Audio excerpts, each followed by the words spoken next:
hear us. McTavish is making all these noises. Nobody heard anything that he said. No way. What's going on, gentlemen? You totally just botched that. We botched the whole thing. See, this is what happens when Nicole's not here. Well, man, I switched the mute off. But it's not her fault. It's John's fault. That was the best start ever.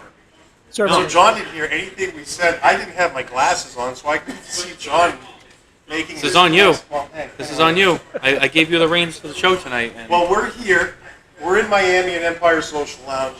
We're celebrating the NFT takeover, the LFD takeover of the Golden NFT, which dropped today. We've got John McTavish from Developing Palates here. The conversation you missed was we were talking about my contract with Smokin Tabacco. yes. We had very fierce contract negotiations. Whenever John is introduced, he's always introduced as Jonathan M. Carney, Vice President of Sales, the Florida Dominican. Yeah. It's a similar way to like Bob Vance from The Office would introduce Bob himself. Vance, Refrigeration, or Troy Aikman, the Hall of Famer. Yeah. So that's what you missed. right. But we've got an exciting show. First of all, we've got John McTavish. John, welcome. Our neighbor to the north. Have him here. Thanks for having me on, gentlemen. Appreciate it. It's a nice sunny day. It's always, you're inside, I'm outside. I'm a little warmer than you are right now, but that's all good. It's always nice to see John on the show, eh? Hey, you know. You know. So I don't really make fun of the way he talks too much. If you listen to me enough, you'll catch my Canadian accent too. It's a little different than his because we're on different sides of the country for the most part. But I got a little Canadian accent in me too, which will probably come out tonight. But Don't you know? don't you know? But we've got an exciting show. We got a good time. We've got Tony Gomez here tonight. We do. Tony's going to be joining us in a little bit. We're going to be watching some of the live auction. The auction's going on now. It's been going on now for just slightly over 7 hours. I believe the current bid is by Billy O at $37,000, which is really unique. So we'll be viewing a little bit of that. And then we also have Litto Daniel Gomez here, actually, a.k.a. Junior. His other nicknames, which I won't say. His brother may be mean, but I'm not, so I won't say them. I actually came up with another one today, which we'll talk about privately, but Lito's behind the screen. Is LJ one of them? Is LJ No, LG. I don't like that one. Yeah, LG is what I usually call him. LG. Yeah. So I call his dad LG too, but I'm like LG on both. So I'm either LG, and I don't really like Well, Junior. cigar LG that's named after Yeah, Senior. I mean, So we do I call him mean, Junior, but I also don't really. For me, I don't. Junior's a weird thing for me to say. It's just weird for me. But we got Litto Gomez here, so we'll have him on the show. We'll be talking about the NFT. We'll be talking about the NFT cigar, which you and John both just lit up. Boom. So we got an exciting time. So it's gonna be a good time. yeah, it is exciting. This is a cigar that I think diehard LFD fans have known has existed for a while. If you follow the Gomez's, going on shows and whatnot, you've maybe seen this cigar before. This is a cigar that was, correct me if I'm wrong, this cigar was exclusively for Tony. Kind of not officially on. Yeah. It's kind of a house blend for himself that now has become a project. True. That has turned into this NFT. So you and John will have a chance to talk with him a little bit more about his news, but this is a fun project because the first time Tony ever told me about this was about 2 years ago. And we were sitting here in Empire, right in the corner on the opposite side, and he said, hey, he's like, do you follow any of these NFTs? And I said, yeah, I do. He's like, well, what do you think about one with like a cigar concept? He's like, I have some ideas. He goes, and I've been smoking the size of the Andalusian Gold, and he's like, I'm really enjoying it. So I'm going to throw around the idea a little bit. He's like, what do you think? I was like, I think it'd be great. So 2 years goes down the road. A lot of things went on, and today at 12 o'clock, it was the moment when it dropped. And for me, it kind of felt like Christmas. And it'd be fun to talk to Tony about how he felt about it, because there's a lot of risk involved in this. It's a program that NFTs are. There's a lot of discussion about them. But this is a real big risk, and whenever you put everything behind something like that, you never know how it's going to take off. And I think the success initially on this, just in the first 7 hours, has been huge. Right. And we'll see where it goes from here. There's 6 more to go, and we still have 40. I mean, it came out of the gate with some hot bidding action. Yeah, there was some real hot bidding. There's interesting some of the names that were on there. Some of them were people that we recognize. Neptune Cigar was on there. We may see them back again. This is going to be kind of a play-by-play too. We were talking. So Neptune Cigar came out with a real big bid. And the Cigar Country was one of the first big retail / distributors that had bid on it. And then there was a phantom bidder, Polar Bear 44, that had several large bids. Yeah. And then that's me. Yeah. That's me. Yeah, it's John, Polar Bear 44. Makes sense. Yeah. The truth is out there. So here's my question. So is this available to international buyers, or is this you have to be a U.S. citizen only to bid on this? So this is worldwide. The NFT is available worldwide. If you look at the bottom corner here, you can go to nft.lfdcigars.com right now. Click on the link, and it'll send you enter auction. It'll take you right to our partner, Eureka. It's a very easy process. You can bid with a credit card. You can bid with Ethereum. You can bid with Bitcoin through an exchange program. People that have been having the most success so far and the biggest ease have been with the credit card transaction. So that's been really smooth. But it's been fun to watch, and I think the way I see it, and I don't know, John, if you've jumped on and looked at any of this, but the way I see this, I think tomorrow evening and into the morning on Saturday on this first NFT is going to be a lot of bidding. I think you're going to see a little bit of back and forth. I think you're going to see some larger bids. I think initially you saw people that were interested, wanted to see how the process worked, and then it slowed down a bit to see what everybody else did. So, John, when you've jumped on, what have been your thoughts so far of watching this? Yeah, I mean, I agree. It's I've participated for good or for bad in auctions before and learned some things, and I think there's a feeling out process at the start of the auction. I think that's what you're seeing right now, where perhaps people are just trying to get a little jockeying position just to see how serious some of the early bidders are. But as you say, I'm sure that tomorrow, as they say, the action's going to be fast and furious, and it'll be interesting because I suspect what you're going to see is you're going to see some big bidders that you haven't seen previously come out and start sort of throwing some hooks and throwing some jabs, and some people that are previous bidded might look at that and go, well, who's this guy? And then there's going to be a moment of sizing that person up to say, okay, where are they from? Do I know who this is? How far are they willing to go? And there's a little bit of human psychology there. It's a little bit like poker. It's going to be it's going to be very interesting to watch. It is because I had a conversation with someone today, and I agree with you 100%, John. I think you're going to see some.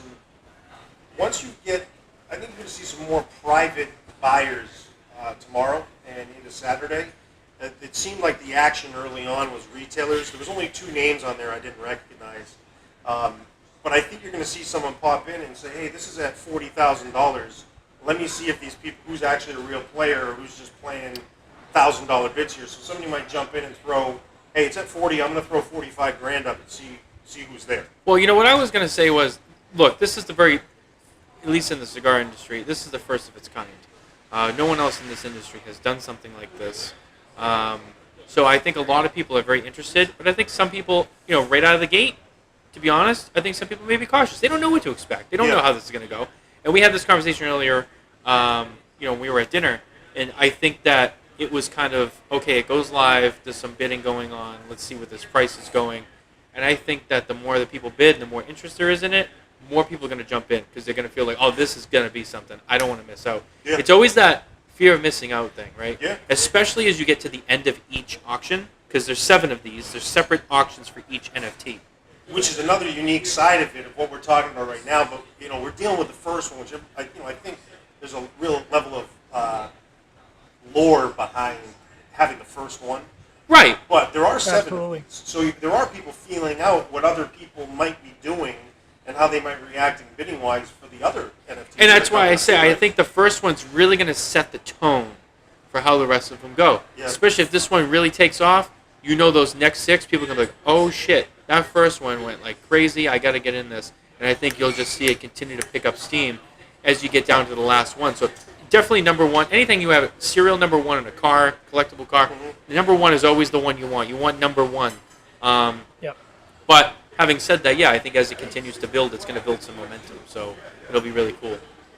Our first VIP guest is here. Oh, wow. The first VIP is here. We got our first VIP. We're live, man. Yeah, we're live. Hey, we might bring you on the show. You never know. Ready? We'll have to see. Kowski in the house. Yeah. The bird. The cigar bird. Or what are you, the rabbit or the bird? The rabbit. By the way, isn't cigar bird a thing? I don't know. Cigar bird? I don't know. Stogie bird. Ah, there should be a Stogie cigar bird, though. yeah. There should be a cigar bird. Hey, it's never too late to claim it. No, I haven't checked out see if it's trademarked. Yeah. But so we have several fun things going on here tonight. We're doing a VIP tasting. So there'll be 14 lucky VIPs that get to smoke the Golden NFT cigar tonight. Because at 12 o'clock p.m. on Saturday, someone will own the first NFT and own the rights to buy 5 14-count boxes of the Golden NFT cigar each month. So this will be the last people on the planet that get to smoke these without owning the NFT or buying it through a secondary market or wherever it depends to get decide to get distributed by the owners. So there'll be 14 people. So we have one box of those here tonight, smoking that cigar. We're also doing some champagne toasts for our VIP guests that are coming in. And another special thing that we do have is we have the Golden Bullion Humidor, which is going to be a gift that is given to it's numbered humidors. Those Golden Bullions are going to fit 70 Golden NFT cigars. And those are going to be given to gifts to the NFT winners in the auction. We have the first one of those on display tonight. And we also have the actual first NFT itself on display as well, too. It's behind glass in the humidor, so people can view that. There's QR codes out there for people to scan and get more information on it. So we're doing a VIP tasting, so if you're here in Miami, you're VIP. We'd be happy to have you here. We do have some guests coming. There are some invitees. And we will be picking some VIP members as well here. I know there's some members that will be coming in that they have set up as well. Doing champagne. But the important thing is the cigars we're smoking. So you and John are smoking the Golden NFT. Yeah. And I'm just smoking the plain old Andalusian. Well, I was just going to say, if you don't mind me, just want to jump in there. So, John, about how far into that cigar are you already? Are you still kind of close to the end? I'm a pretty slow smoker, and I'm a traditionalist in terms of sizes. So when I saw the size, I was like, yeah, this is absolutely right up my alley. I'm about a half inch into the first third, and it definitely doesn't suck. So, if people were like, well, maybe the change of size impacts it. It's a fantastically nuanced cigar. There's lots of layers to it. And this, like I said, I'm a traditionalist. So I think I'm going to really take my time for this cigar because I want to get as much flavor out of this as possible. Because I'd like to throw down the black card and be the top bidder for number one, but I suspect, they're not going to pull their punches tomorrow. I don't think they're going to let a Canadian win. Yeah, well, then you got the exchange rate. Well, so if John wins this, do these all have to be plain packaged up to Canada for him? So it doesn't have. If somebody from Canada were to win it, so this isn't sold through a retail outlet traditionally. Private sale. So he would have to pay the tax on it, but it wouldn't have to go into him with plain packaging. Ah, okay. So like if I send cigars into Canada, you have to pay the tax on it. If it's going to a consumer, you could send that to a private citizen or a consumer, but you would have to pay tax. So he'd be stuck with the tax, but he wouldn't have to have plain packaging. But John, you were mentioning the size. So Matthew's got a regular bowl, and he has the golden bowl side by side. And we can talk more about the sizes. Yeah. So it's a little bigger on the regular bowl, which isn't to say it's not a great cigar, because the regular bowl, you called it the sort of plain old bowl, and I just chuckled because I don't know that I'd say there's anything plain about that cigar at all. I mean, that's a fantastic cigar, and I'm sure there's lots of people watching that were like, yeah, can I get some of those right now, please? Yeah, so so the funniest part about this, and I will be in full disclosure, I told Matt not to say anything about it, but the bowls we're smoking are from Matthew's personal collection, because we didn't actually have any at the warehouse. So now there's a brother of the leaf right there. Yeah. It's like Steve Kerr said after the '98 championship, and he goes, I had to bail Michael out again. I had to bail out John again. So he messaged me last night, and he's like, hey man, should I bring down a box of bowls? He goes, for us to smoke. And I was like, yes, please. I was like, I don't have any at the office. And I go, it's been a while. I believe it's probably been a little bit of a gap, just because the summer months we've been getting back to full capacity, so the focus has been on other cigars. And also at the same time, the people that roll the bowls also roll the Golden NFT. That's right. So I'm assuming from the reason there's been a short gap was because they were prepping these cigars, which is unfortunate on the regular bowl, but we have to have them for the NFT. Right. It's part of the contract. So I think that's why there's been a little bit of a delay. But John, I do want, when as you get into it, give your real feedback on what you think of the cigar. For me personally, I love the Andalusian Bowl. It's just, we were talking earlier, I tend to smoke smaller cigars now because I don't really have hours where I sit down and smoke. So like, this bowl's going to last me 2 to 3 hours. So I don't necessarily have that time. And I tend to start enjoying smaller sizes. Now, I've had 5 or 6 of the Golden NFT cigars. And we did one on the show a couple weeks ago. And it lasted me 2 hours. So I took my time with it, really enjoyed the flavor. It smoked really nice. I quite enjoyed the smaller size of it with that type of tobacco. And there's truly, it's easy to say this. People will say, oh, of course it is. You're going to say this because you're trying to sell the NFTs. Yeah, I am, but I'm just being honest on the cigar side. I think people know that I'm pretty honest. It performs like nothing like we have. I mean, it doesn't really necessarily taste just like the bowl either. I think one of the things I wanted to bring up, you look at that the original, the Andalusian Bowl that most people know. I mean, it's what you've called in the past an augmented Solomon. It's a little bit different than like the Solomons, or the Solomon Unicos, where the foot's cut off clean, right at that.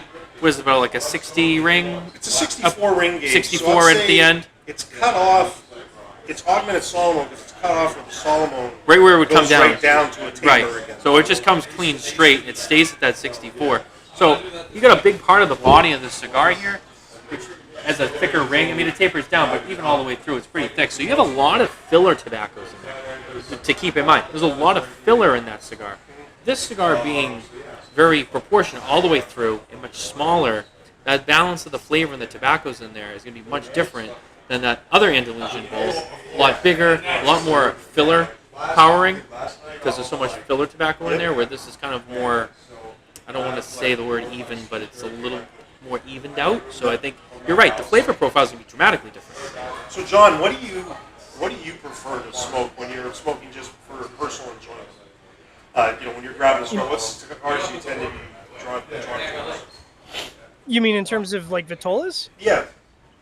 Yeah, I mean, like I said, I'm a traditionalist, so Lonsdale or Corona Gorda Corona would be kind of my sweet spot. I mean, I'd love to sit here and geek out about Lanceros, but to be honest, if I'm going for a particular size, I find Corona Gorda, Lonsdale is about right. Now, Lonsdale, if I've got more time, but I guess I'm kind of right now. It's tough because I'm in the same spot that you are, where I can smoke a Corona Gorda. I could smoke it in 2 hours and 45 minutes. So, sometimes I don't have 2 hours and 45 minutes, but I just find for me that flavor balance. I know that it's a lot of work to blend a smaller ring gauge, especially if in this case we're blending down from a larger ring gauge to a smaller ring gauge. That's even more complicated.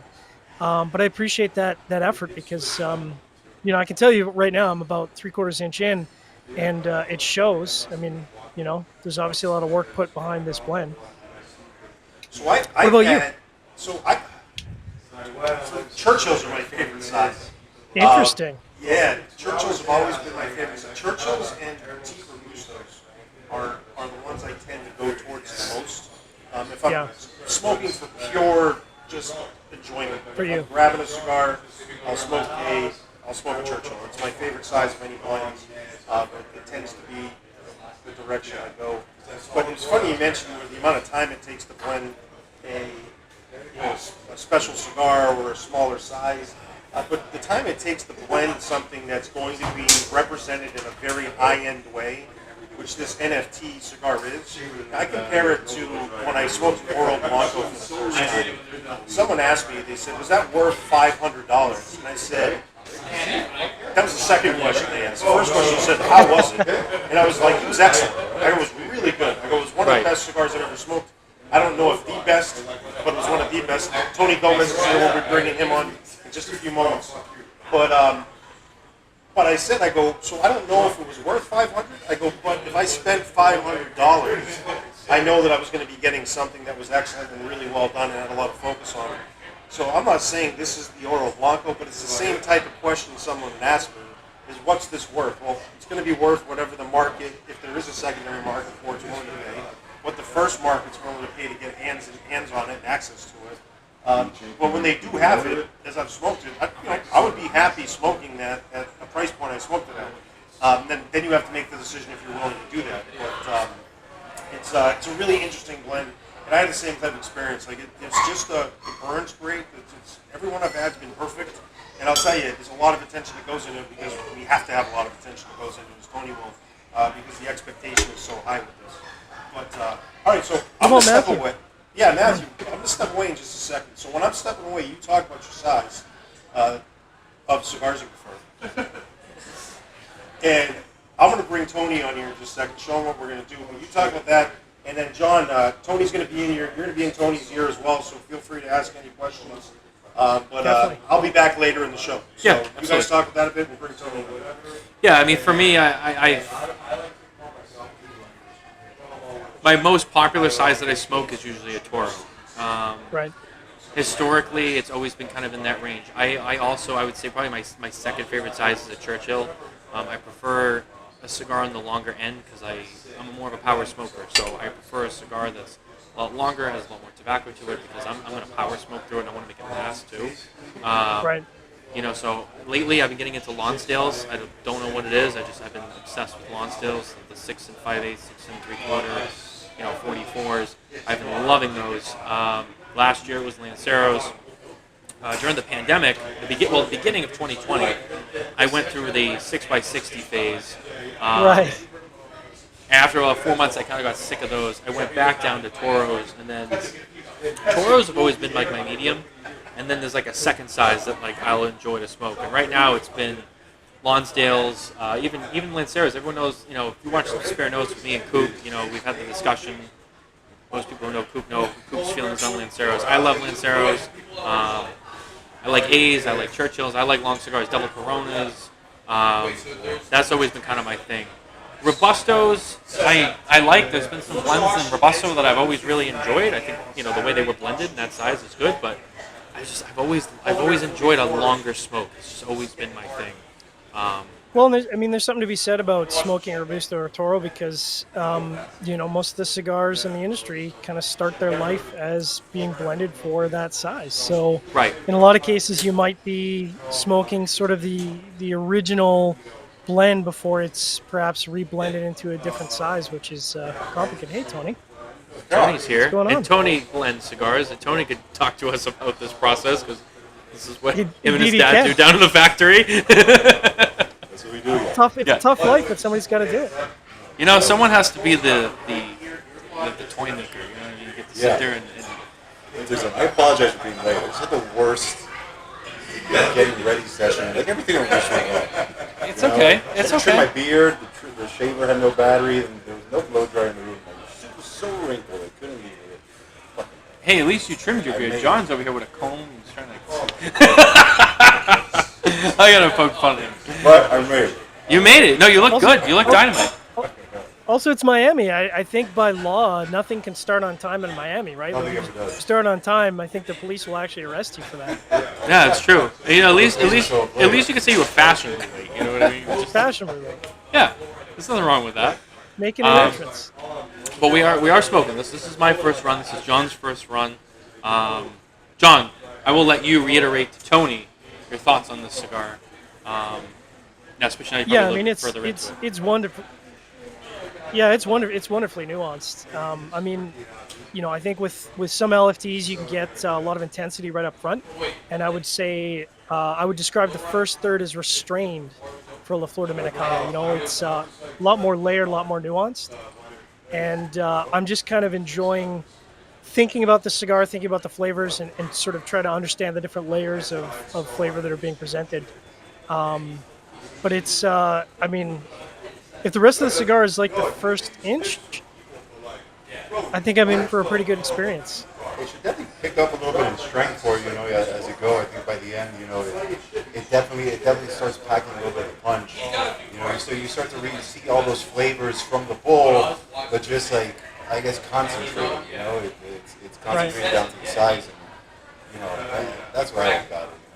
'Cause I love the bowl. Right. I just don't like smoking cigars that. Well, I was saying, like to John before you kind of stepped in. I mean, you look at I had them side by side here. I mean, you look at the original bowl. I mean, it's all the way down to the It's a monster. foot end. Like for big cigar. I mean, it's about 64, I think John said. So, I mean, you have a lot more filler tobacco inside there, too. I mean, you have the wrapper and the binder, but the filler, there's a lot more filler there. So, very different the way it smokes. The filler dominates the flavor, right? Yeah. This format lets the flavor shine. Right. Elegance. Well, I'm not gonna say it's more elegant, but I think the size looks more elegant. But the flavors, they're like a little more concentrated, a little more. I think they're just more. They're just right there. More defined. Yeah. Identify them. Right, more defined, John. Yeah. Exactly. I mean, Tony, a lot of other cigar makers, and I'm sure you can attest to this too from your experience, and a lot of cigar makers have said, you want to know what a wrapper tastes like. Smoking in a Lancero, smoking in something with a small ring gauge, because you can really taste more of that versus the filler that overpowers. Smoking in a small ring gauge. And I think that definitely shows here. I mean, compared to the regular bowl, I mean, you can get a lot more of that wrapper flavor out of this. It's really nice. It's got a nice nuttiness to it. It's really good, and I know what you're saying about being a little bit more maybe concentrated or more focused. I definitely agree. Plus, I mean, the shape on this cigar too. It's not completely symmetrical all the way through. It's not even. So Change it up on you a lot. right. So it'll change. Where this cigar is pretty straight all the way through. So you're in kind of the same burn all the way. So it won't really have that kind of change with this blend. No, yeah, the original bowl, just the tapers, it opens, it closes, and it's a little bit of a journey sometimes with the flavors. This one's more straight to the point. Right. So one of the things about this cigar, we brought this up earlier, and John kind of wanted to wait until you were here. So this cigar is a cigar that you've been working on and smoking for a few years now. Yeah, it's like 3 years ago. I think November 2019 is probably the first time I made it. Yeah. And this used to be known as the Toritos? Yeah, which is, toro is a bowl, and torito, if you add ito to the end of anything, it means like a little small. Oh, okay, yeah. Little So bowl. it was like a little bowl. Little bowl. Yeah. So then, obviously, this became the NFT. So what was the segue to, we're going to do an NFT project with this cigar? So, I didn't know what I wanted to do, right? I just wanted to make it because I wanted to smoke it, and at first it was kind of an experiment because I wanted to see how far word could spread about a product without ever actually advertising it or anything like that. So I made it myself. I give them to friends, colleagues, etc. Whenever I'm visiting shops, I would hand them out to the guys at the shop, and it happened that people started calling the office and asking for the cigar. So it was cool to see, and like Amy at the office, she would complain to me like, "When are you going to release the cigar? People are always calling about it. It's really annoying, And so it was a cool experience to see how the word would just spread totally organically on something, And I figured eventually we were going to release it, but I didn't know how. I didn't just want to do a regular release with it. We're kind of backed up enough as it is with the normal bowl, so that wasn't the idea. I wanted to find some kind of special, unique way to do it. I didn't know what it was, and like 2 years later, the idea came. Or a year and a half later, the idea actually came. Right. And so I think I was at home. I was like reading on Reddit or something, just on my couch, at night. And this was like when the whole NFT thing kind of blew up. Like this guy Beeple, you remember Beeple? He's the top NFT artist, right? Oh, He's the okay. guy that, I read this headline, this guy Beeple sells an NFT for like $60 million. And I'm like, who the hell is Beeple and what the hell is an NFT? I had never heard of this in my life. So I just went down the rabbit hole, man. I got YouTube, I just started Googling and researching what's an NFT. And then, I started to understand the concept, right? So people buying these JPEGs, they're images, right, for all this money. And it seemed silly to me. It really seemed very silly to me because I don't understand why a picture would be, a graphic image could be worth that much. It's not the same as a painting, right?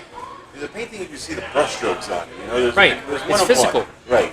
But a JPEG, the screenshot is exactly the same as the original. There's no difference, right? Right. The only difference between the screenshot and the original, in terms of NFTs, is that you can resell the original. The original's worth something. Right. That's the only reason is because you can resell it, right? Because NFTs have provenance built into the blockchain. Right? Yeah. So a fake version or a screenshot, you can't sell it as an original, right? Anybody that knows what they're doing would know automatically that this is not real. You can authenticate the original file. Right. Yes. Right. And it's built. The provenance is built into it. You know, it's built into the code. It's on the blockchain, etc. But I liked the technology behind NFTs. It made sense. It seemed like something cool, and it seemed like something that you could use more intelligently. I guess you could adapt it into things that I think made more sense and had actual value to it, right? Because again, I don't get the value in the JPEGs. I don't get it, but I'm an idiot, dude, because I didn't make millions of dollars buying and selling monkey pictures, you know. So, what do I know? But, I still think, the technology is cool. This should be adapted to things that make more sense. Things that provide real value, something that you can touch, something that's tangible. And so, yeah, it had kind of that eureka moment, right? I'm smoking a cigar, and like, how can I get involved in this, And I just look at the cigar, and it's like, why can't this be an NFT, Right. Right? So then further into the rabbit hole I went, and I started, I got into a Discord, and started asking questions about what everything like done before. This is very early on in the NFT stuff, and it hadn't really, There's been some projects since comparable to this, like a whiskey and tequila and things like that, but very few. There's not a lot of NFTs that offer like something real, exclusive, rare like this. No, most of them are just the digital file. Right. And I think there's still people out there who are confused as to what an NFT is. And people are starting to figure that out. And now they're like, oh, it's just like Tom Brady has NFTs, I told you. So it's like, you guys took something, you made it tangible, and you used a cigar from your portfolio that's already highly sought after, put it in a different size. Everyone wants that.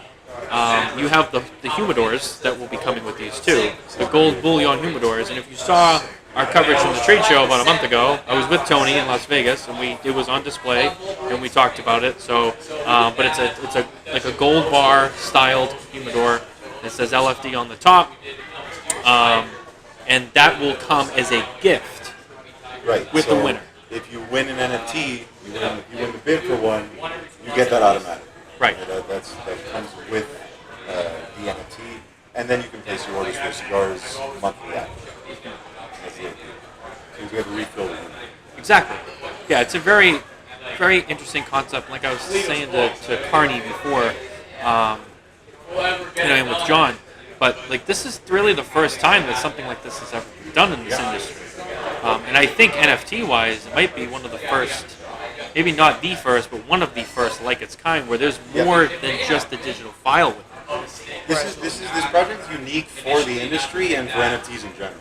There's not a lot of examples quite like this. Yeah.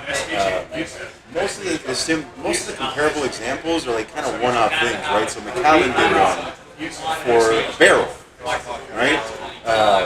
But it's one barrel, right? And then if you break into it, then the NFT gets burned and it loses its value, right? So you keep the NFT, McAllen will keep the barrel for you, and then if you resell the NFT, well, the rights to the barrel goes to the new owners. And once you break into it, it's kind of done. Right. Hennessy's done similar things, for a couple bottles of a special edition they made 250 of, but again, you drink those 2 bottles, it's done, right? Right. It is an ongoing project, so you can resell the NFT in the future should you decide to, and the rights to buy the cigars goes to the new owner, so it maintains its value in a sense, That's what makes it a little different. Yeah, I think that it has more longevity to it. Right. You continue to get something out of it, Right. and so these are transferable. So someone could win this. They could be ordering their cigars 2 years from now, and then say, you know what, I'm out. Yeah. They could sell it to someone else. Then that person retains the rights to it. Then they can order their cigars from you as well. Right. So it's something that you can just keep on going. John, I wanted to check in with you over there. Up there in Canada. That's right. How are you doing over there with that cigar?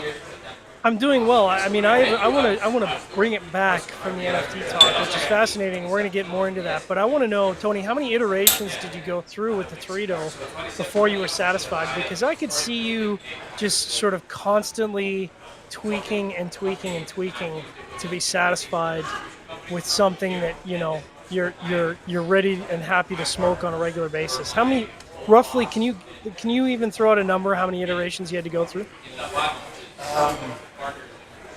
You know, this one, there's been cigars that I've gone through, you know, we've gone through 50, 60 iterations of, you know, to find the perfect blend. This one, you know, it wasn't as difficult because we already had the blend to start with, right? So it was only kind of playing with proportions a little bit and the weight, etc. So it wasn't that, we're not creating a new blend from scratch.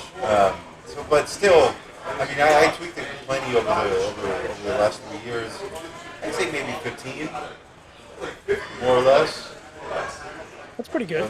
Kind of just tweaking the proportions a little bit here and there.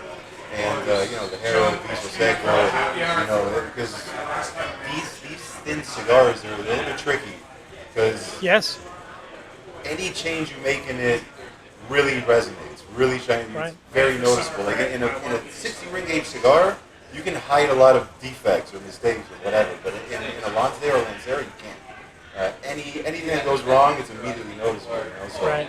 You really have to perfect these. Yeah, and I would think. Go ahead. I was just gonna say on top of that, like, you know, in terms of the blend and the way it's rolled. I mean, certain tobaccos have to be rolled a certain way, like ligeros, so that it burns properly all the way through. So even if you get the flavor right, then it might not burn right, and you got to move it all around again. So there's multiple facets to that. But John, what were you gonna say?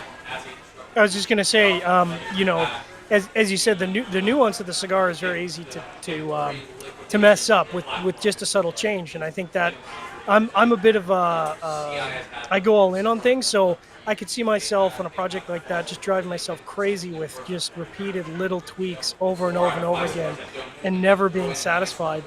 But getting back to the NFT, I think it's fascinating because, like you said, you know, a lot of traditional NFTs, if there is such a thing, it's kind of a one and done project. You get one piece of artwork, you get one bottle of whiskey, you get one thing, and the fact that this is an ongoing thing, I think makes it both unique and moves the NFT market sort of in a new direction. Because I think a lot of the focus on NFTs and where people maybe get confused is that it has been so many digital items, and NFT doesn't have to be a digital item. I mean, NFT just describes a way of owning something that can be very much physical.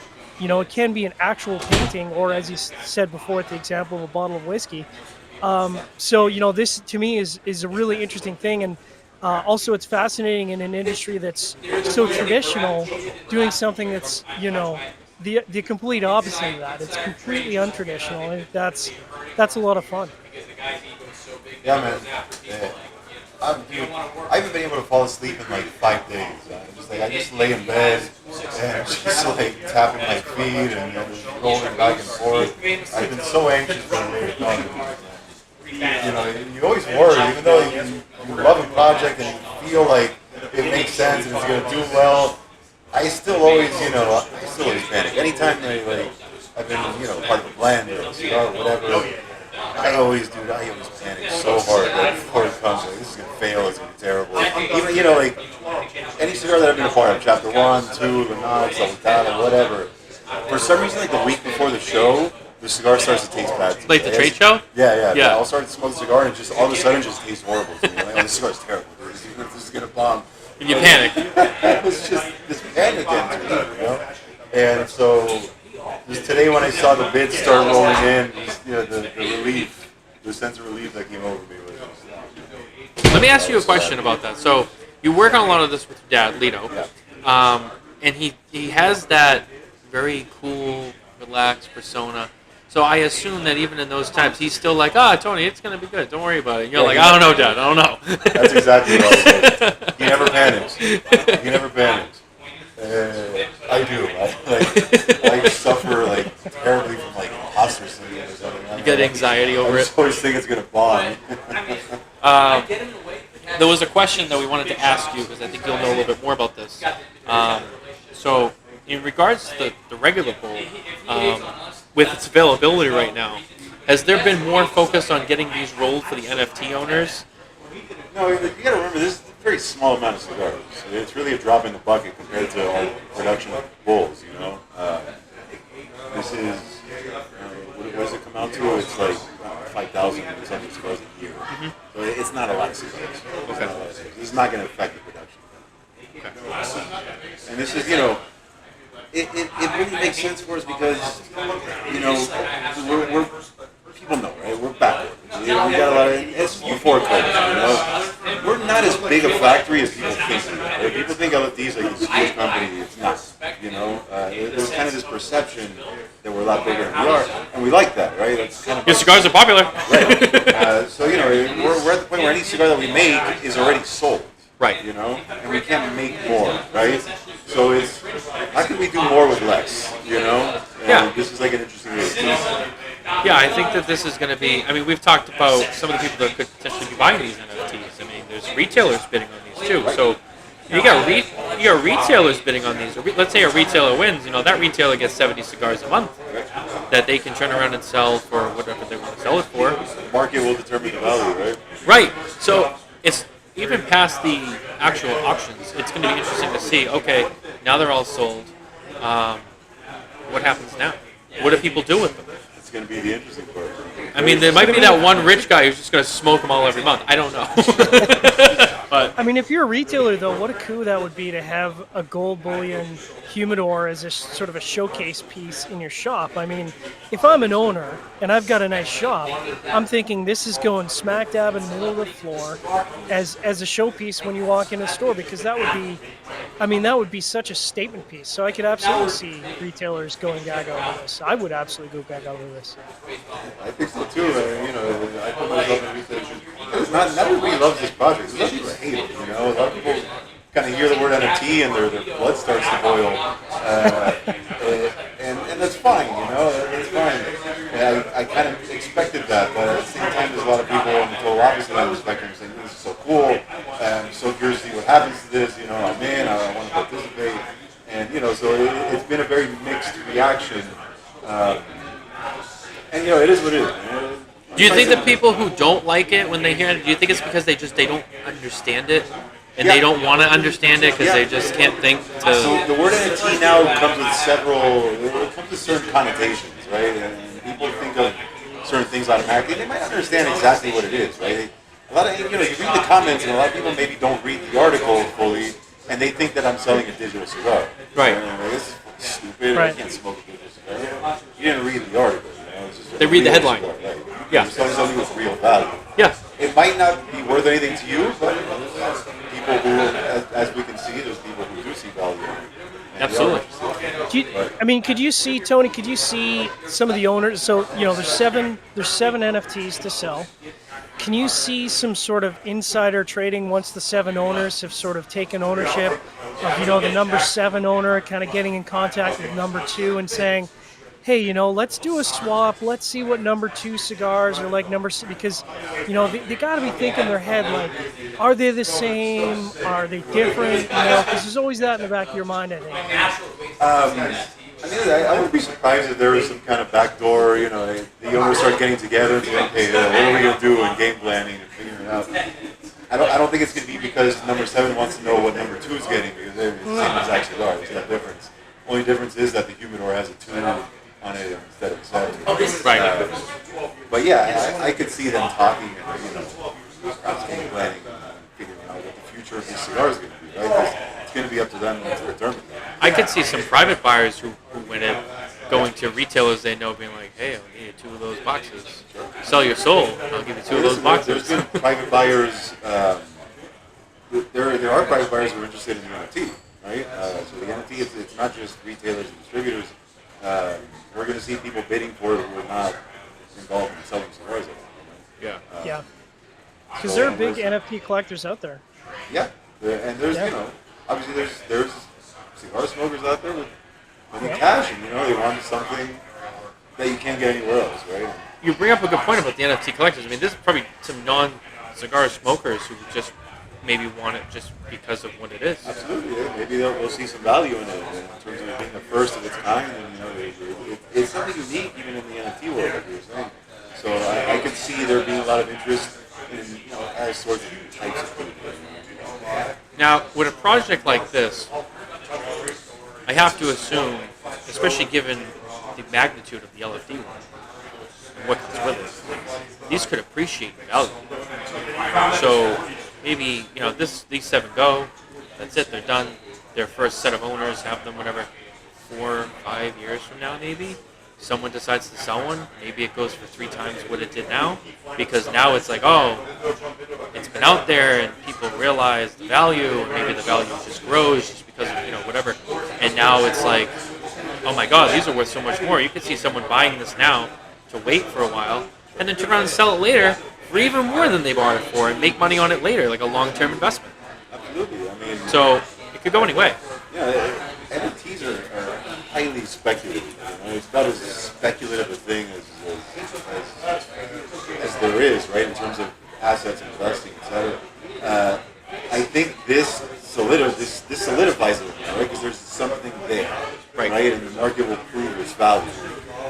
So if, say, the market does prove that, say these cigars, do very well, and people pay good amounts of money for it, then yeah, that NFT is something. It's a lot, right? Yeah. So this, I think, removes some of the speculation from the NFT. John, let me ask you a question. Just a little, kind of do the media thing for a second. LFD launches their NFTs, they sell, it's very successful, you guys do really well with this, kind of set a precedent for this. Do we see other manufacturers, hey, you know what, I see what the Gomez's did, this is pretty good, they made some change on this, why don't we do this too? I mean, does this become something, some of the other manufacturers are maybe thinking about doing and using this as kind of like the test run? Absolutely. I mean, this is an industry of people who get inspiration from a lot of different places, and the best inspiration is from other manufacturers. So you got to know that there's other manufacturers that are out there that are watching this project to see. And I think Jonathan had it right. Tomorrow, when you really start to see sort of the slugfest of the bidding take off, there's going to be a lot of manufacturers that are going to be watching that and keeping an eye on that. And I'm sure that there's some creative people out there thinking, how can I replicate what LFD has done without, being a copycat, without copying their idea, make it our own. So, in a way, not to be too cheesy, but we are seeing a little bit of history in the cigar industry where you've come up with, a completely unique concept to the cigar industry. And this is kind of a moment in time where we'll be able to look back years from now and say, LFD was the first. Sure, I can guarantee you that there's going to be other companies that are going to come out, but LFD was the first company to do this, and you have said a little bit of history. Yeah, I mean, we're always talking about, like when we go on the shows and we talk about all these brands, like your family and name them, Padron, Fuente, all the families. They're all family businesses. They're all multi-generational businesses. You always talk about, well, what does each generation bring to the table, right? This is the next generation right here. This is something new, something innovative, something that this will be the thing now for the next whatever that you guys have created. This is what you guys brought to the next generation. So it's a continuation, and we've talked about this a lot on the show. With John, and before the pandemic, the industry was still very old school. They weren't really digital at all. There wasn't a lot of digital events, and there wasn't as many shows and stuff. This is like another extension of it.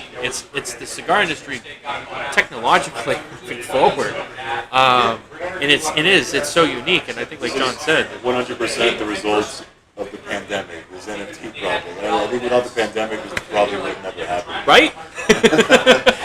Just your creative juices run wild with all that time to think of things. Yeah. There's a lot of time to think about things, and like the first thing I did, like when this hit and the factory shut down, I was stuck at home for a month or whatever. The first thing I did is say I gotta find something productive to do with my time. I gotta better myself somehow, right? So I bought like an online course and I learned how to do Photoshop and Illustrator and all that stuff, because I was always I'm always sitting next to a designer telling him what to do, and I say, why don't I just learn how to do it myself? And so that's what led to this eventually, because it brought me into different worlds and I don't know, a different mindset, and I got into crypto and this and that and NFTs, and I figured I could get into this somehow, and So now we're good. Yeah, I mean, Carney was, telling us too, I mean, outside of the NFT, I remember during that time when we were all home, we would be talking about stuff, and he'd be like, oh yeah, Tony designed this. Like, he was saying how, you got really into a lot of just general design and getting into that whole, using some of those programs and making some designs for the website and whatnot. So you've kind of really gotten into a real overall creative mental space, which is a very useful experience and tool to just use going forward with anything, which is, you'll always have that. You can use that for the next 3 projects or whatever, the rest of your life. Very valuable to have, which I think is great. It's the best thing I've ever done. Yeah. Learn those skills. Do we, I think I'm getting the nod from John over here. Do you want to come back on? Okay. I think, okay. Well, Tony. Thank you very much, Tony. Thanks for talking with us, Tony. Good hanging with you. I think John's going to step back in for a second, and I think we're going to see Litto Jr. step in with us when we make the transition. So I want to real quick. The place is packed. Great to have Tony here. Nice. I want to jump on real quick and take a look. Can we get a bidding update? I need a live bidding Yeah. Yeah, let's go up and take a look at some of these. While you do that, I'm gonna change something on my earpiece. How's the polar bear doing? I'm rooting for the polar bear. Let's check on Polar Bear. So let's pull up here. Let us down here.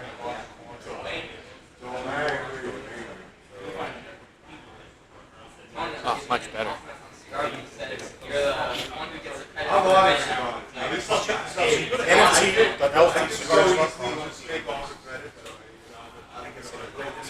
And just so everyone who's watching the show, you can go to the link and you can watch the bidding live. I mean, we're watching this afternoon, so you don't have to be by all means, if you want to participate in the bidding, feel free. But you can watch the bidding live and you can follow along. There's a link that you've posted on Facebook that you can check out the bidding and watch it. And that we were definitely spectating this afternoon for sure. And it's the same. You can go to the Eureka site, which is our partner here, or you can go to nft.lftcigars.com and click on the interaction area, which is here. But you click some briefs right at this link. You then click on this link here, and it'll show you the auction where you can place a bid or view info. Right now, we're going to check on view info. So right now we have 39 hours, 51 minutes left in this first NFT auction. This is live right here, so what's going on. Current bid is at 38,000 to make the next bid, and we've got Billy O at 4:35 p.m.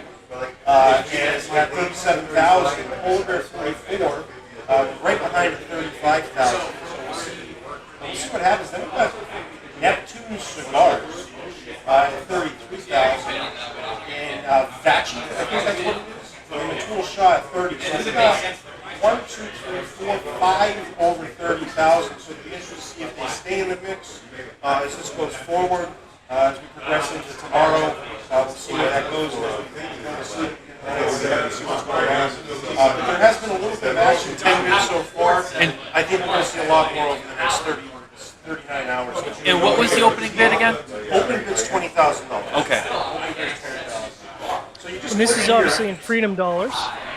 Yes, this is American dollars, or you're looking at it here in the yellow part that I have highlighted up on the side. This is Ethereum. Showing current minimum bid. In the yellow is Ethereum. So that's Ethereum in US dollars on the right. Now, you just click on place on bid. I'm not going to click on it because that's the private information I know. You see that they're showing the blockchain. Blockchain's Ethereum. This is what's guaranteeing the transactions. And it shows you the token ID, which is the one that's minted on August 19th, 2022. So the token will be officially distributed and minted on August 19th.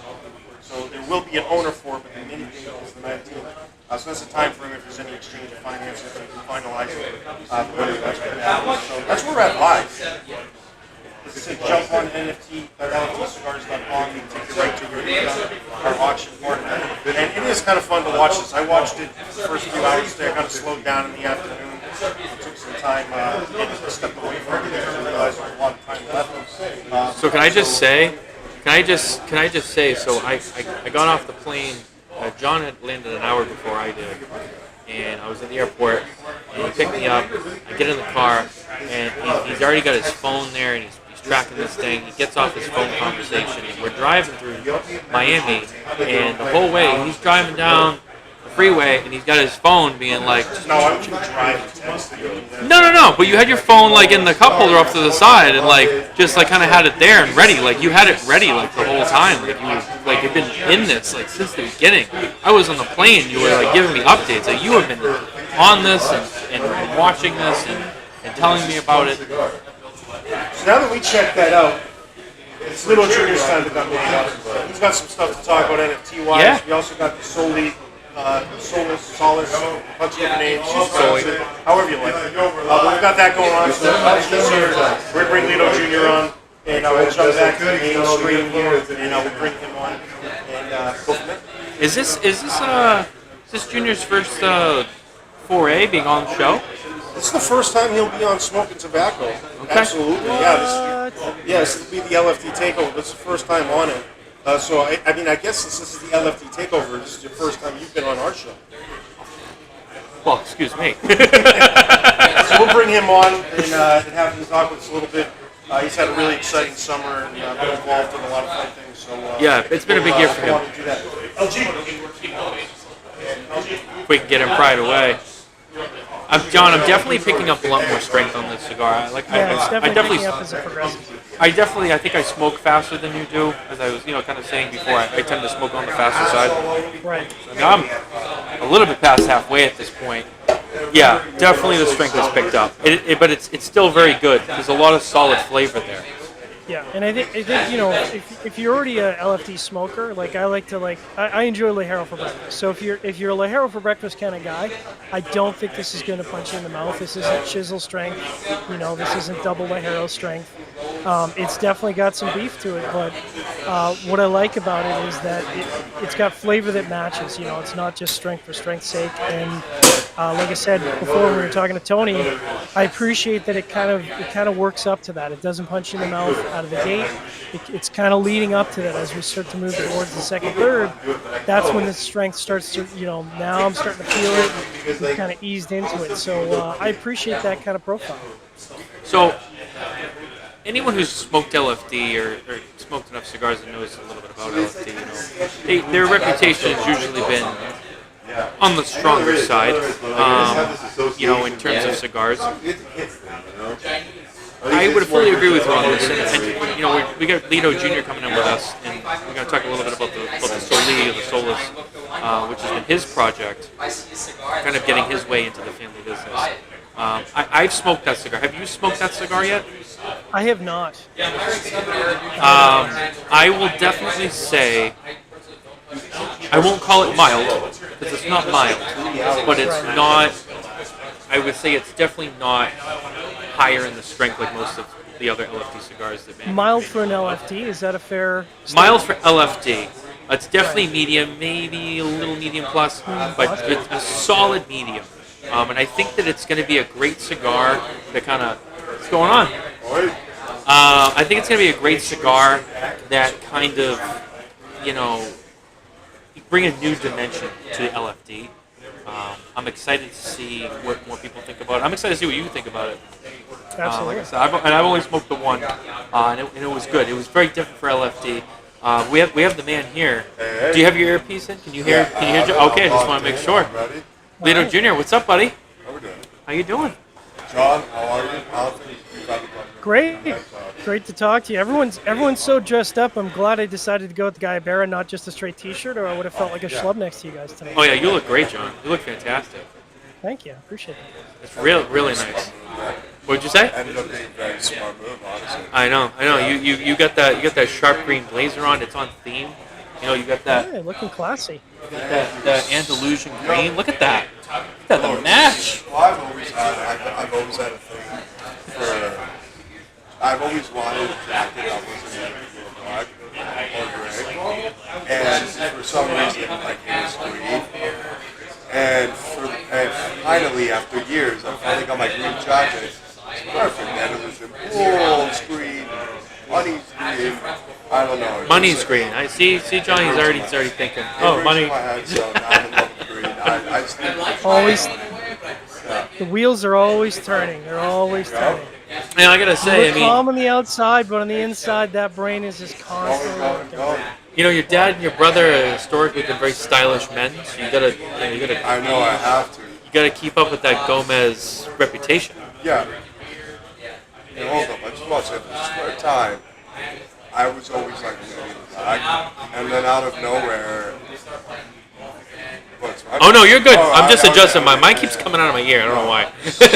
But for some time, I was always sitting in stress, and then Litto, out of nowhere, he just started wearing these crazy colors, like at the show. Yeah. He actually had like a jacket, but like I guess he's put his highlighter over it because it was like neon blue. It was nuts. So yeah, I actually had to repeat that, which is a pain in my ass.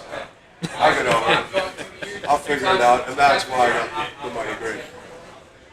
All right, Litto. Well, let me ask you this question. So, first, we're going to talk about why we're here. We're here for the NFT. Of course. What do you think about the cigar, and what are your thoughts on this project? Okay, so cigar overall. So for one, everybody has a misconception that at LFD everyone's smoking a bowl. So I want to go ahead and put it out there. The one and only time I've ever smoked a bowl was my high school graduation. Every other time I've wanted one, I was like, no. However, after I started thinking about it, like I'm in college, so I don't have that much time these days to sit down. And with the size, although it's cool and whatnot, I'm not a fan. And I don't like bigger cigars in general. Right. So in terms of the cigar we have from NFT, the Lodgedale and the Illusion Bull, I'm in love with it. It's brilliant. I'm very happy that, well, we've been having this for some years because Tony always keeps it around. But yeah, in terms of the cigar, I love it. On the NFT, however, so overall, me and Tony were joking the other day. I'm probably the one person in Gen Z who hates all this new technology. I can't keep up. All this stuff confuses me. However, after doing so, when I initially heard it, I was confused because I hadn't really looked into NFT so much than just being a picture. However, after some time of us prototyping it and continuously going back and like seeing what our options were with NFT, I was like, look, this has never been done before, so that's impossible. Obviously at LFD we just like to do our own thing, and if that's the first, great, I'm gonna strive for it. If not, it's fine, we're doing our own thing, and that's how we operate. So with this NFT, the fact that, like from the get-go, we gotta get that. And that's kind of how it all came to be. So overall, this is the only NFT I actually see some value in. And yeah, I'm a huge fan about it. I'm extremely excited to see how this continues to go. But overall, all our expectations have been met. So yeah, I'm very happy. Very interesting. I love, and John, I like how he had said, I'm like one of the only Gen Zs that doesn't like all this technology. I mean, that's usually the younger kids. That's what they're supposed to be. Oh, you don't know what we know because we're the young people that know this new stuff. And so all that happened to Tony was that someone told me there was a Discord channel for the release. So I've never used Discord, and I don't know what it was. It took me forever to like figure out the verification process, and then What, on Discord? Yeah. And then Tony goes in 2 seconds, knocks it off. Supposedly you put Litto in the chat, he figured it out. So that just goes to show how I am with all the new technology. Matthew, can we punch the mic levels up a little bit? I think we've got some comments in the chat room there that we're a little on the low side. Yeah, if I can, Carney, can we crank the mic up a little bit? We're getting some comments. Some comments that the mic's a little low from the chat. I think you need to talk a little louder. Got to project from the diaphragm. Is that the? I guess so. Whoa, hold on.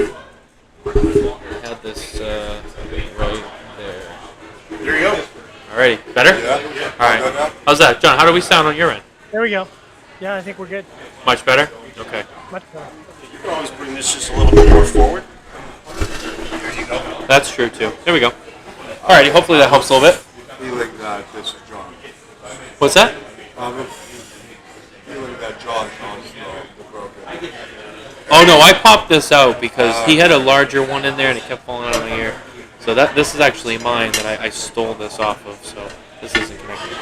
But anyway, so yeah, we were talking about the NFT, but, you know, John, I wanted to, right before he got on, we were talking a little about the Soli. That's right. And now Let's get into it. And now that he's here, let's talk to the man himself. So we saw you earlier this year at the ECA trade show. Wait, and I have to say, of all the interviews I've done, probably not my best. Early morning, I was a little nervous because I'm with the winner of the Tobacco. Oh, wow. So I'm like Thank you. striving right now to do that. I think I was one of his first trade show interviews that, you know, at the show this year, and he was definitely very nervous. And Tony had to tell him, speak up, hold the mic up. But it's okay.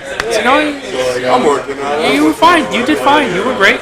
You're doing okay. Don't be nervous. You're a lot more chill today. I think you've got used to it. Well, also, we were in Vegas. It was very early. Yeah. So I may have been a little hungover. Yeah, such is life, you know. It happens, you know. It's Las That's Vegas. a Vegas experience. Yeah, that's Las Vegas. So, Yeah, tell me a little bit about that project. I mean, we talked a little bit about it at the show, but, you know, we have a little bit more of a forum here to get into it. You know, this cigar is a project that you've been working on yourself. initially created in 2018. 2018. Yeah, that, and he was actually there with me. He was in the Who? Kobe, yeah. Oh, Kobe. Oh, your friend Kobe. Yeah. So obviously I was knowing that. Well, first of all, it's my pride and joy. If I die tomorrow, I'll be happy. And at least I made songs and it came out the way it did. But overall, yeah, for years I grew up just around the industry of my father and my brother. When obviously when Tony came in, he's had some massive releases for LFD. Sure. I hate saying this, hopefully he doesn't hear me. I have immense amount of admiration and respect to him. It's the things he's done for the company. And yeah, so just letting down cigars always, and I'm blessed to be able to say that. I'm 21 and I've knocked out drinking. So yeah, 2018, I remember I went on a fat thing as a hair that I'm and he's alright, you want to play, you're going to do it right. Because I'm pretty sure it may have been in an interview with you, I'm not sure who it was. He said, technically the first cigar I ever did, I may or may not be 12, and I told the head of the rolling room, just throw the best tobacco you have in those cigars. So I presented my dad, and he's like, so this time around, he's like, alright, you're going to sit down, you're going to do it. I said, okay, I already kind of had an idea of like the tobacco I want. Just sort of the profiles I enjoy and my experiences with it. However, the end results will be different. He took me into like the factory, and we have a giant table in the middle of it. He sat me down, and like, I paid attention, I see a table, it is covered in shrooms or cigarillos of single leaf cigars. Yep. It was at least 8. He put every single leaf that we had available on that table. He's like, alright, you guys smoke. Oh, we can. So yeah, it was a long process. It was a bit tedious, but for what I'm extremely grateful for, because that being my first one was beautiful. And yeah, the end result was a cigar that. So as I said, I had something that it was 15 hours. And to me, what made it so special was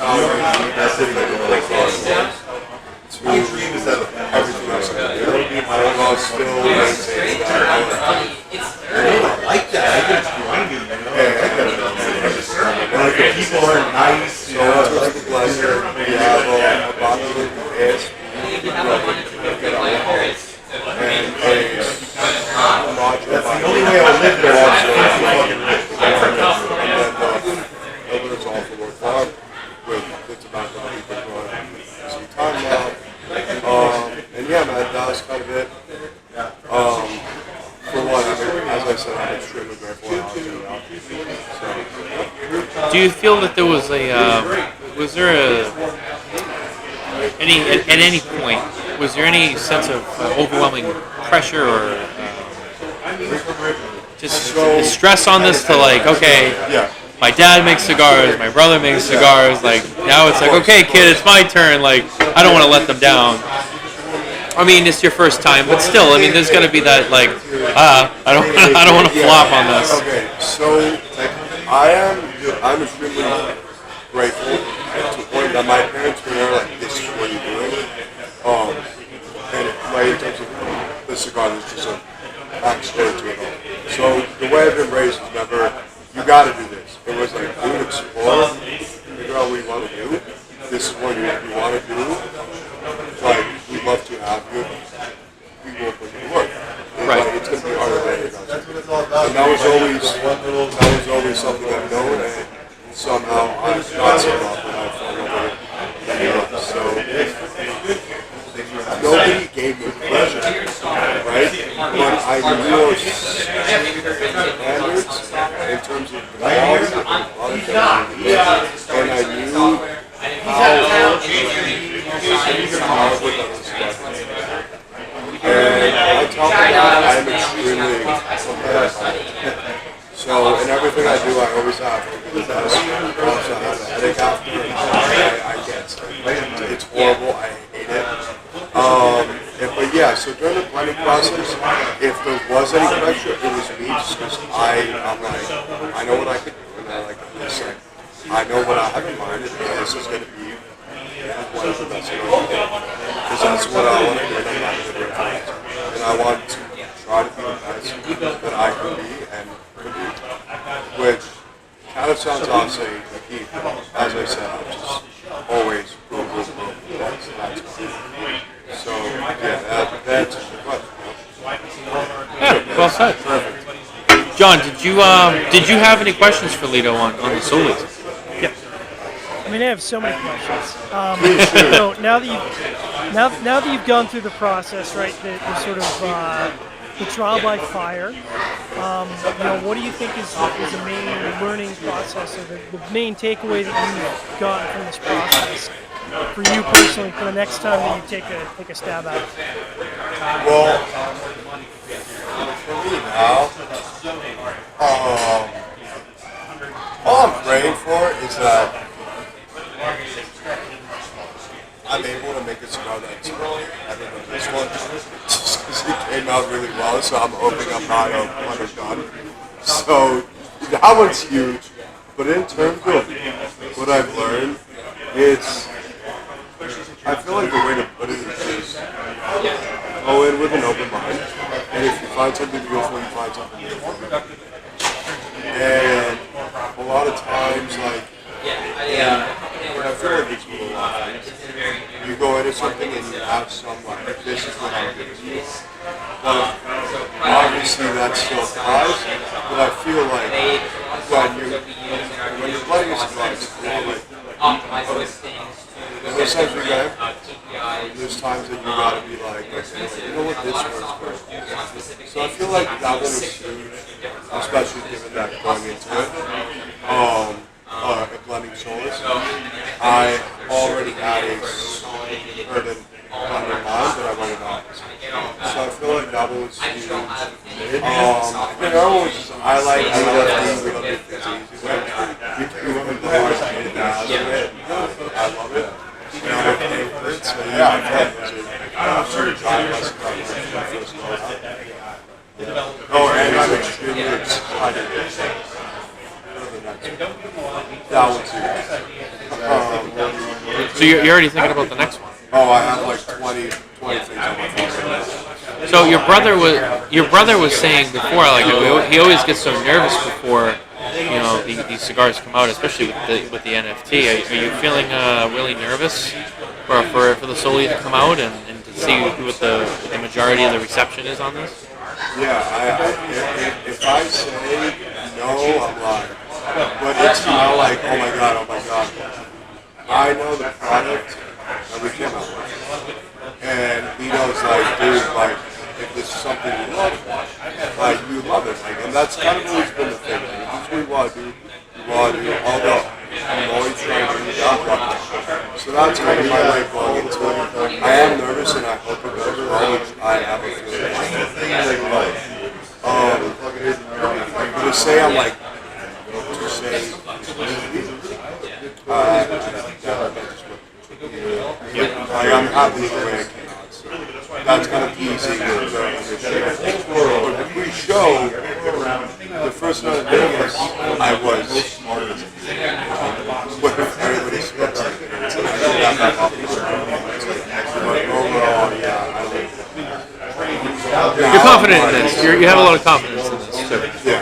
Which is good. You should. You know, I mean, and like I said, I've smoked it myself. I thought it was great. It's going to be something very different for the LFD profile in a good way. No, go ahead. I feel like for us, the whole game plan is if you don't love this, you're not doing it. You know, like we're not going to release something that we don't love and support 100%. And that's not just with us. We're a brand. But it is true. Like you're going to release something if you love it and you know it's good. So that's kind of why I'm so confident. Right. No, it's a good mentality to have, and you know, we talk about, you know, this being a family business, and all these families put their names on these cigars, and you know, what was that? I said, you know, we talk about this being a big family business, and families putting their names on all these cigars, and you know, as you know, you grew up in this world.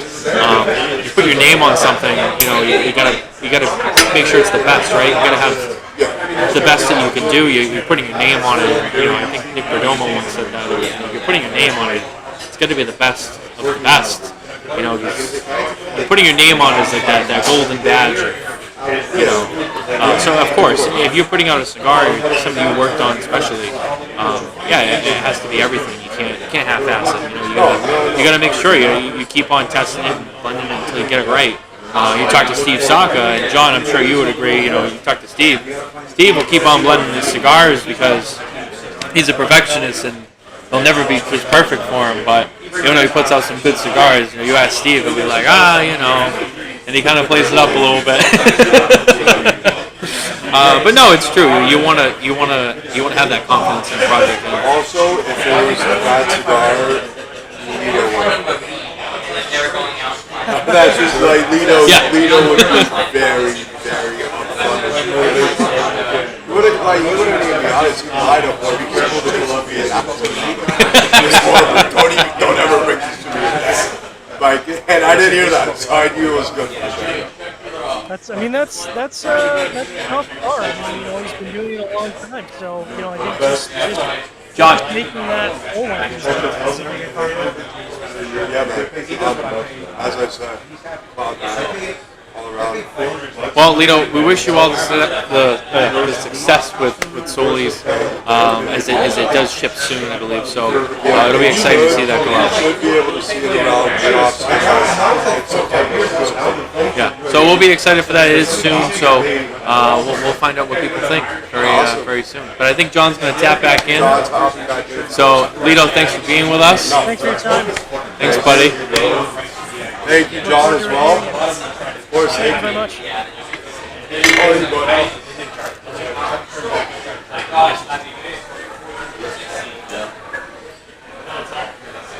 got you an old fashioned. Back, Mr. I saw that, and I didn't know if it was for me. So we had a lot of quiet talkers on here. It's good to get a loud talker. We need everyone to bring the outdoor Miami vice, you know, the outdoor drama, high school drama. Yeah, really. So it's cool to have Junior on, great to have Tony on, and I'm glad you guys done it. Nice to talk. Absolutely. We've got about 10 people in here now. We've got some VIPs over there on this. I'm I'm sipping on some champagne. Got the old fashioned over. That's the famous John Mark old fashioned. I didn't even know that was mine. I saw John it. Mark is a bartender. And he's been there since day one when the Empire opened. He's a phenomenal bartender. Great guy. And it's old fashioned. Some of the best old fashions I've ever had. So I'm going to be having another one of those. It's delicious. The first two old fashioned made, one was for you and one was for me. I know, I saw it. I looked at him like, is this yours? And he grabbed one. He's like, I don't know. Well, John, I'm sending one up your way. It's just going to take a little bit of time. Yeah, I appreciate that. it's gonna get through. It's gonna get through Canadian customs. Well, as long as it's alcohol, they don't care, right? Yeah, no, tobacco is, the tax is so much higher. Yeah. That's you might as well be shipping up cocaine. It's easier to get through the tobacco. Well, it's the same thing like leaving Mexico. I joke around people leaving Mexico, taking cigars, and like, you better not take one. You know, like, they're going to give you a harder time doing that than you're taking drugs, because drugs is more paperwork. Tobacco is just tax, it's money. Illegal stuff, you got to do paperwork. Legal things they can tax, and what they want to do just makes sense. So where are you at with cigar? Did you finish it? I am almost there. Yeah. What do you guys think? It's good, and like Tony said, it definitely ramped up in flavor and strength as you got through it. And I'm just about there, and it's good. John, go ahead. After you talked about, the cigar kind of goes through this transition at the halfway point where, it definitely had strength coming out of the gate, but I think right around the halfway point, the strength level definitely steps up. It did. There's no doubt that this is an LFD, but it takes some time to get there, and I appreciate that it doesn't punch you in the mouth out of the gate. At the halfway point, you're like, okay, we're definitely smoking an LFD. There's no question. It's nice. I'm just now getting to the second half of this cigar. I'm trying to milk this for every little bit that it's worth. Until my winning bid comes through on the NFT one. So I'm down to the final third of this OG bowl. the OG Andalusian bowl, and I know there's a lot of conversation of cigars like third to it. There just happens to be a third of my cigar, so there is a third cigar. This is where for me it really picks up and strengthens because it's transitioning down. We got Alex and Giovanni in the house. I think you guys might need to. I think you might need to pull that mic back a little bit. Yeah. Well, there's more people getting into it. Yeah, it's starting to really pick up. Yeah, it is. It is. Party. And in true Miami fashion, it starts a little later than usual. Yeah. 8:30, 9 o'clock. We're open to members lounge up a little bit for some VIPs. But I was having a conversation. One thing with strength doesn't get strong.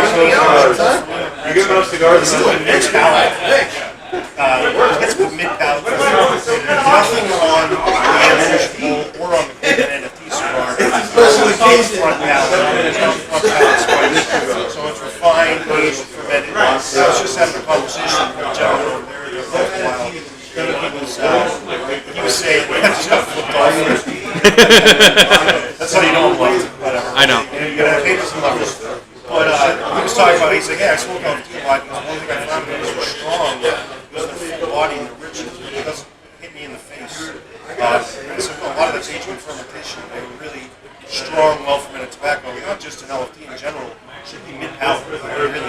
So that's what I find with LFD.